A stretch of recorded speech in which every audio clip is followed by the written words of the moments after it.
Bienvenidos, vamos a estudiar la lección número 7, que lleva como título El pacto con Abraham. Qué maravilloso estudio que estamos llevando a cabo a través de este hombre de fe llamado Abraham. Y gracias a este estudio, creo yo que estamos encontrando una identidad maravillosa de lo que nos depara el futuro, de los planes grandiosos que Dios tiene para cada ser humano. El versículo de estudio de esta semana lo encontramos en el libro de Génesis, en el capítulo 15, versículo 2. Respondió Abraham: Señor Jehová, ¿qué me darás si no me has dado hijos, y el mayordomo de mi casa es ese Eliezer Damaseno? El estudio está basado en esta primera parte en el capítulo 15 del libro de Génesis. Es por eso que la lección para esta semana vamos a dividirlo en tres escenas, en tres partes, en tres sucesos. La primera está basado en el libro de Génesis, en el capítulo 15.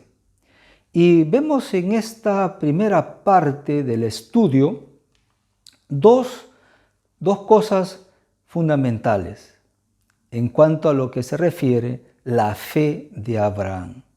En primer lugar, veremos cómo revela Abraham lo que significa vivir por fe.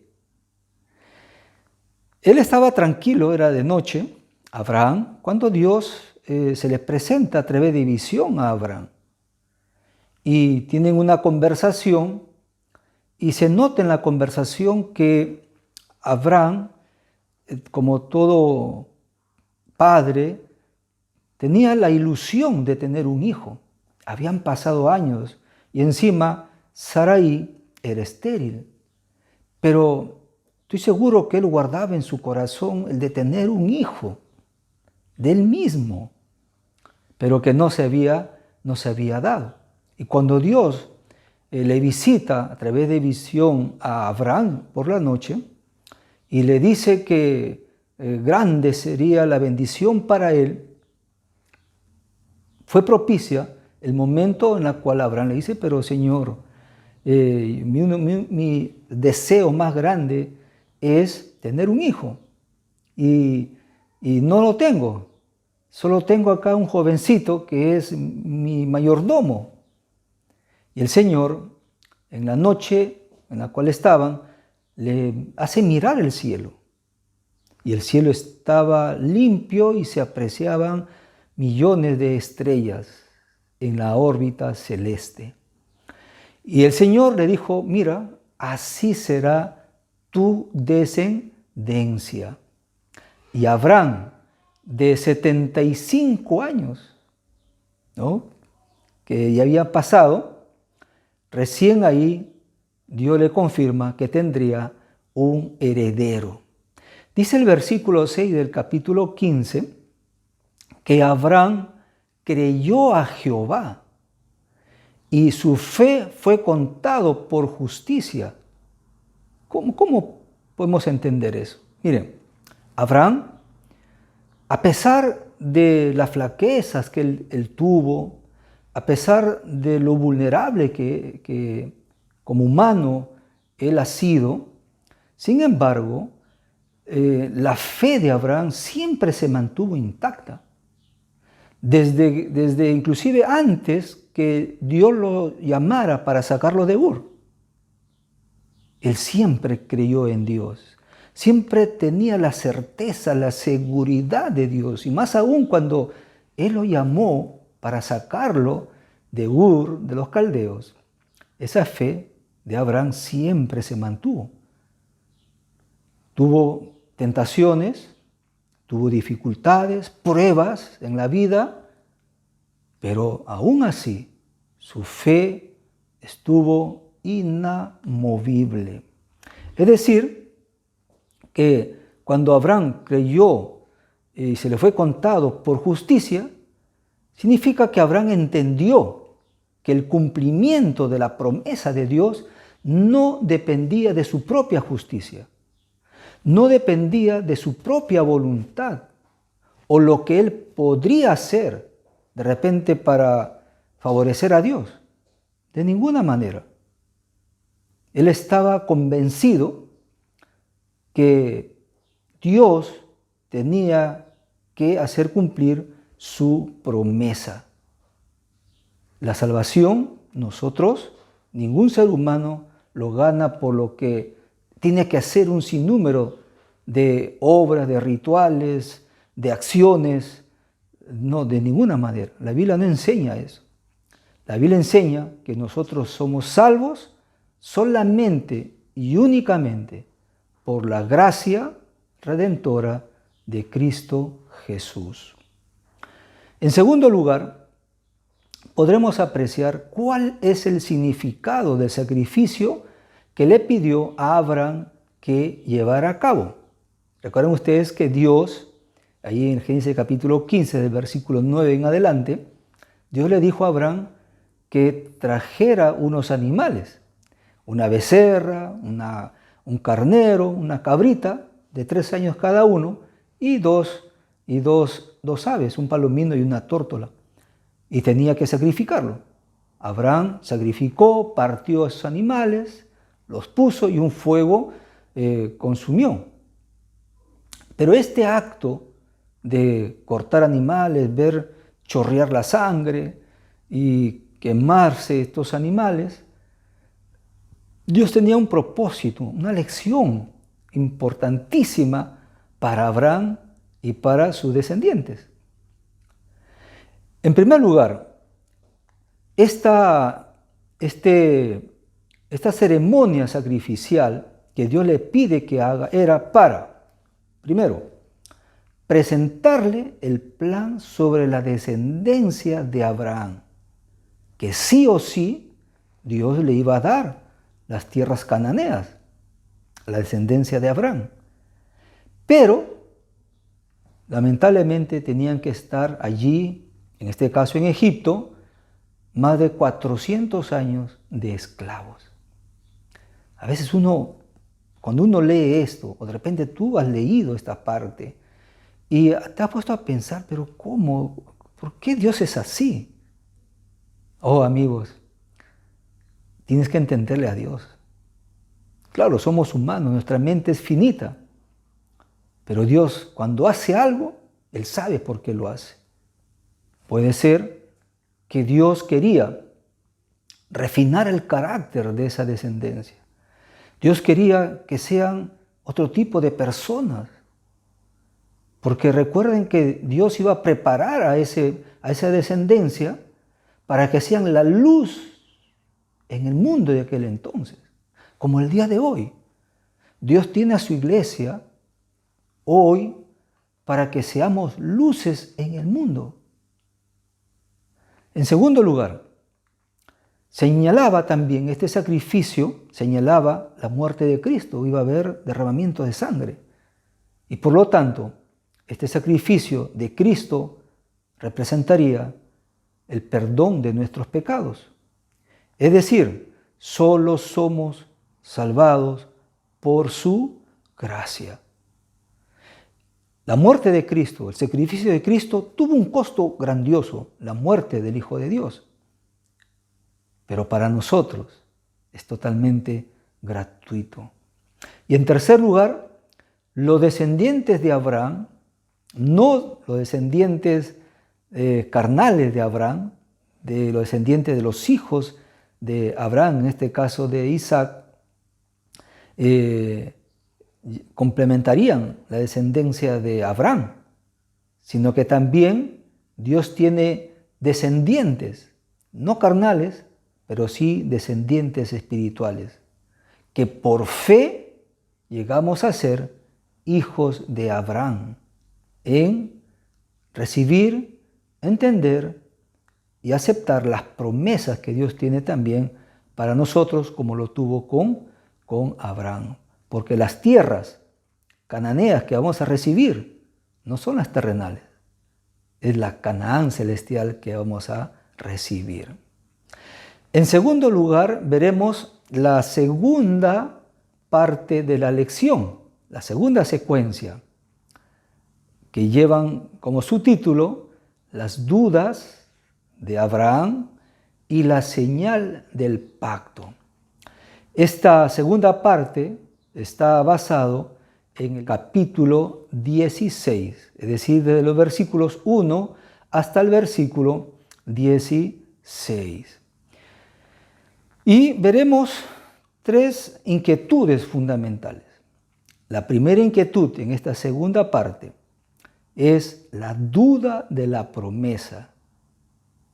Tanto Abraham como Sara comenzaron a dudar porque habían pasado ya años y no se cumplía lo que Dios les había prometido, que iba a tener un hijo ahí en el capítulo 15, ¿verdad? Es decir, cómo actúa Abraham, cómo actúa Sara y cómo actúa Agar. ¿Qué relevancia tuvo en este sentido cuando Abraham toma a Agar? ¿Qué pasó? Primero, podemos nosotros apreciar que Sara, también al verse desesperada, un poco angustiada, ella le pide a Agar para que puedan tener un hijo con su esposo Abraham. Y entonces, en primer lugar, vemos que la fe de Abraham y Sarai, que habían permanecido inmutables durante 10 años, ahora esa fe había disminuido por la duda. ¿Por qué? Han pasado 10 años y ella no salía embarazada. Muchas veces la fe puede ser genuina, en el caso de Abraham y Sarai, pero esta fe puede resultar en momentos debilitada, a veces en momentos de ansiedad, de perplejidad, ¿no?, de zozobra, de incredulidades. Esa fe puede moverse, puede inquietarse, puede variar muchas veces la fe. No comprendía Abraham por qué la demora, a qué se debía, ¿no? Pero, y aún a pesar de que él no comprendía que la demora era de origen divino y era para probar la fe de Abraham, de hacer que su fe se desarrollara, su carácter también mejorara. A veces Dios hace así, Dios actúa de esa manera. Qué maravilloso es nuestro Dios. Y en ese punto también tenemos que entender, básico para nuestra vida cristiana, básico para el diario vivir, básico mientras nosotros vivimos en este mundo. Nuestro carácter, nuestro temperamento, nuestra forma de ser, tiene que ir cambiando de acuerdo a los requerimientos divinos. En segundo lugar, en esta duda, en el tiempo que estaba transcurriendo, ellos nunca consultaron a Dios. Cuidado. Si ellos hubiesen pedido a Dios, Abraham y Sarai, se hubiesen arrodillado: Señor, ¿por qué tanta demora? ¿Cuál es tu propósito? Danos alguna señal, alguna cosa. Pero ellos no lo hicieron eso, nunca consultaron a Dios. Y eso es un error cuando se debilita a veces nuestra fe. Y aquí podemos ver que Abraham de repente se mantenía pasivo, como en el caso de Adán, allí en el Edén. Pero quien estaba tratando de hacer algo, estaba en plena acción para ver qué más se podía hacer, era Sarai. Ella es la que estaba activa, como en el caso en el Edén. Eva era la activa, era la que tuvo el problema, igual que Sarai. Esto de aquí nos debe hacer reflexionar una vez más que en las promesas de Dios, cuando encontramos en su palabra o cuando de repente Dios se manifiesta contigo, tienes que saber esperar con tranquilidad. Muchas veces Dios nos contesta con un contundente momento, rápido, a veces nos provee de lo que queremos. O a veces te dice Dios todavía y se va a alargar. Y en ese alargamiento, en esa espera, van a venir dificultades, problemas, pruebas. Es para que tu fe y tu carácter se vayan amoldeando, se vayan desarrollando y se vayan haciendo mejor aún, en beneficio para ti, para los seres humanos.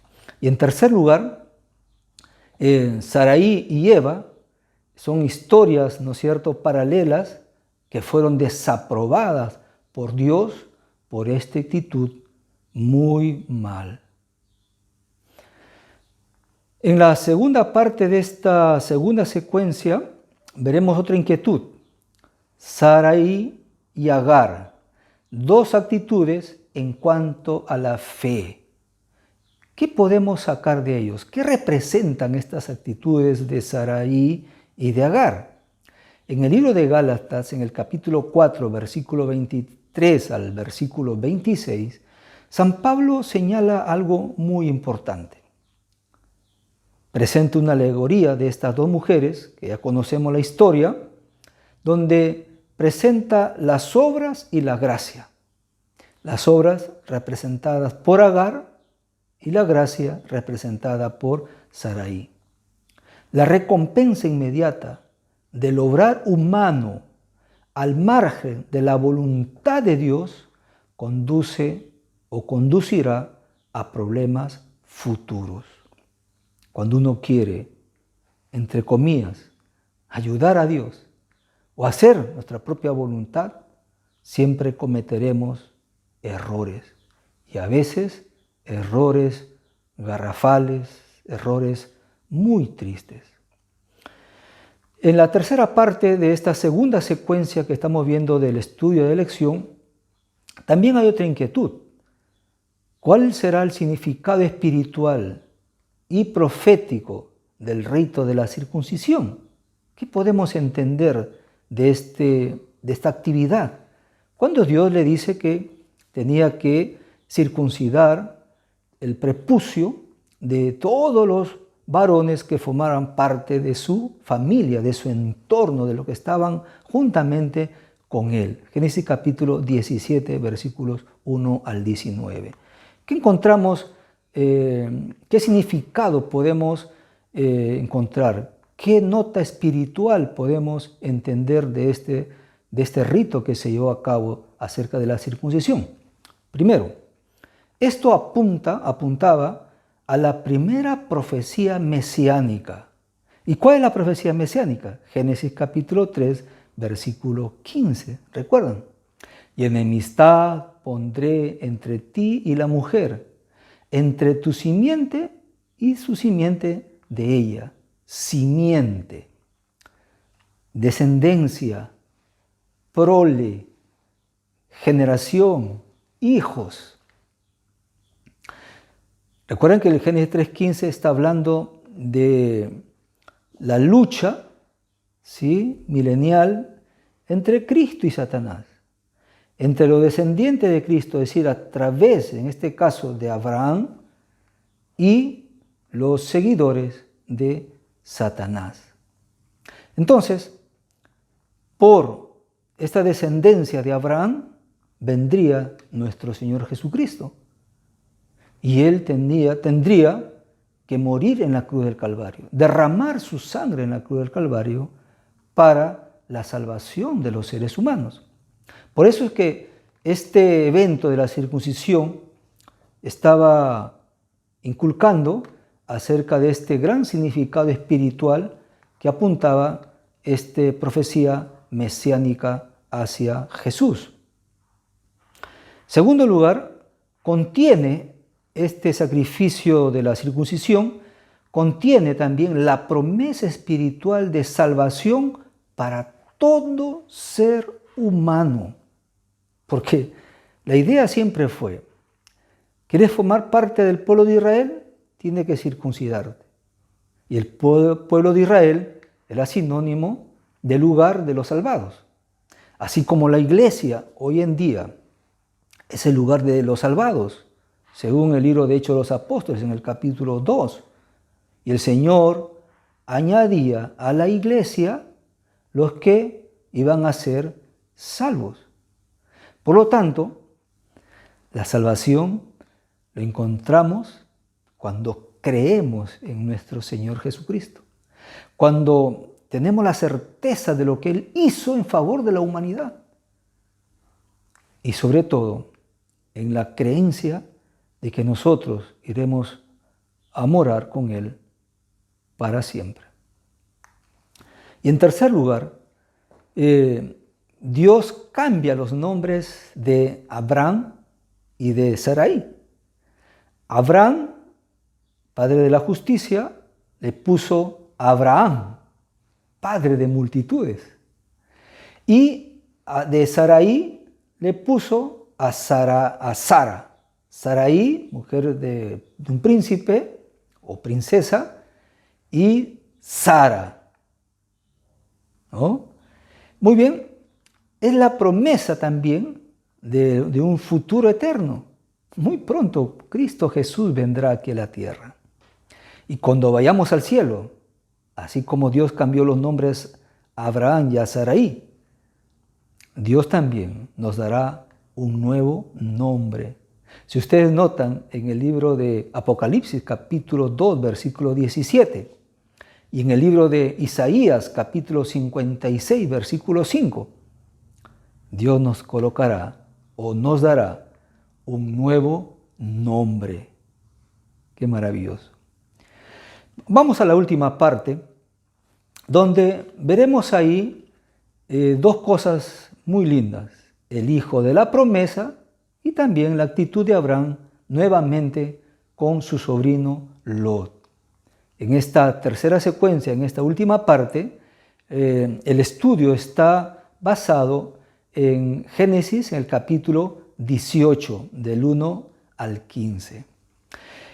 En esta situación que hemos podido ir apreciando y en la historia de Abraham y los sucesos que ya hemos visto y hemos sacado lindas conclusiones, veremos también tres cosas muy importantes. Número uno, la hospitalidad y la entidad de Dios con los necesitados.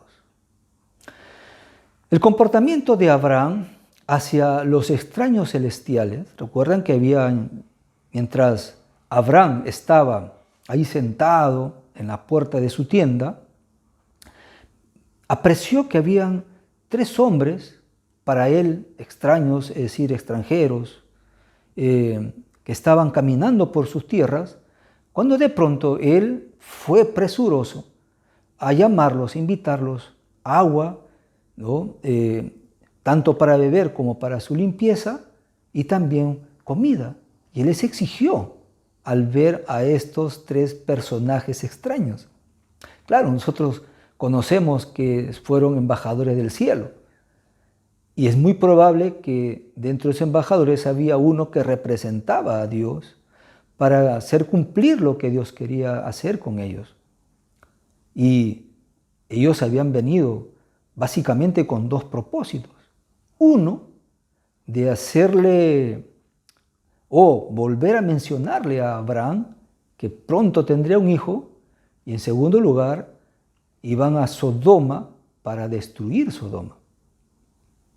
Muy bien, es por eso que Abraham, con tanta solicitud, con tanta hospitalidad que tenía este hombre, trajo a estos extranjeros hacia su morada. Y en pleno banquete, estos extraños le dijeron a Abraham dónde estaba Sarai. Y le dijo que pronto, en 9 meses, ellos iban a tener un hijo. Y habían pasado desde la primera promesa, cuando tenía 75 años, ahora ya Abraham tenía 100 años. Y imagínense ustedes Sara, al ver eso, bueno, yo ya estoy demasiado viejita.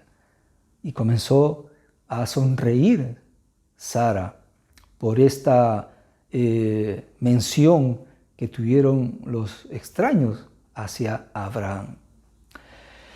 Pero el comportamiento de Abraham hacia los extraños celestiales se convertirá en un inspirador modelo de hospitalidad para todos los seres humanos y sobre todo para los descendientes de fe de Abraham. En Hebreos, en el capítulo 13, versículo 12, dice que muchos de los que de repente han hospedado, han tenido esta generosidad, en casa han recibido ángeles. Y uno de los deberes importantes del cielo para con los seres humanos, un deber religioso para la vida de todos nosotros, es la hospitalidad.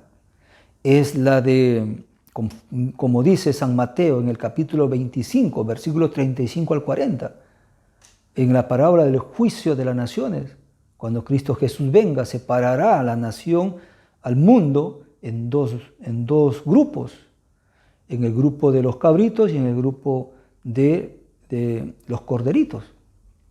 Y Jesús dirá: vengan benditos de mi Padre, por cuanto hiciste a estos pequeños, a mí me lo hiciste. Y ellos preguntarán, pues, ¿qué es lo que hemos hecho? Y Jesús les dirá que, así conforme fueron a visitar a los presos en las cárceles, a dar comida al hambriento, a dar vestido a los que no tienen, abrigo a los que están de frío, es decir, a todos aquellos que hospedaron, hicieron cosas de bien, Jesús dijo: a mí me lo hicieron. ¿Qué tal la actitud de los cristianos hoy en día? En segundo lugar, de esta última secuencia, veremos el hijo de la promesa. En esta parte del hijo de la promesa, ¿no?, los forasteros, cuando llegaron, le dijeron que iban a tener un hijo. Miren, estos extraños se le aparecen a Abraham para confirmar la promesa que él tendría un hijo. Y ese hijo se iba a llamar Isaac. Y pronto el deseo, las ansias de tener un hijo, pronto se iba a hacer realidad. Y en tercer lugar, la redención de Abraham con Lot y lo mismo de Cristo con la humanidad. Cuando hubo esta conversación con los extranjeros y la promesa que pronto tendría un hijo, y al enterarse de que Sodoma iba a ser destruido, ahí mismo vino a la mente que en ese lugar estaba su sobrino. La intensidad de la preocupación por rescatar, por salvar a su sobrino, a su familia. Y en esa conversación, Abraham le dice a Dios: Señor, y si hay 50, ¿destruiría Sodoma? Bueno, si hay 50, no lo destruyo. Pero no hay 50. Entonces, Señor, 40, no hay. 30, no hay. Señor, 10, si hay 10, ¿destruirías? No, pero no hay ni 10. Habían solamente 5. Lot, su esposa y sus 3 hijas. Las 3 hijas eran casadas, pero los yernos no quisieron saber nada y se quedaron en Sodoma. Pero ni aún así quedaron solamente 4. Lot, sus hijas, porque su esposa quedó convertida en una estatua de sal. Pero aquí lo fundamental es que Abraham intercede a Dios por su hijo, por su sobrino. Bueno, fue así que estos embajadores del cielo, cuando llegaron a Sodoma, sacaron a Lot, a su esposa y a sus 3 hijas para salvarlas. Y Sodoma fue totalmente destruido con fuego y azufre.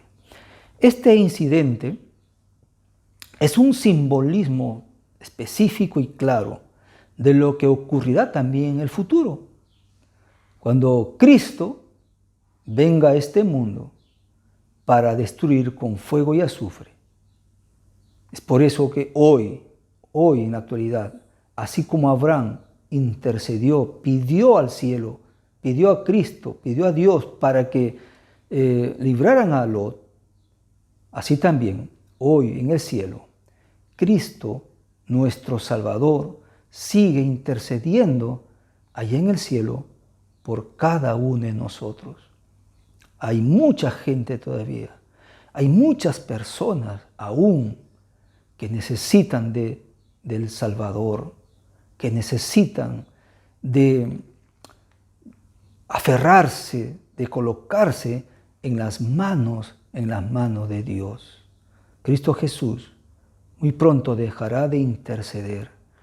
Hoy es el momento, amigo, amiga que me escuchas, de correr a los brazos de Jesús y pedirle que te ayude para formar parte de este pueblo que se prepara. Hay un pueblo que se está preparando para el encuentro con Cristo.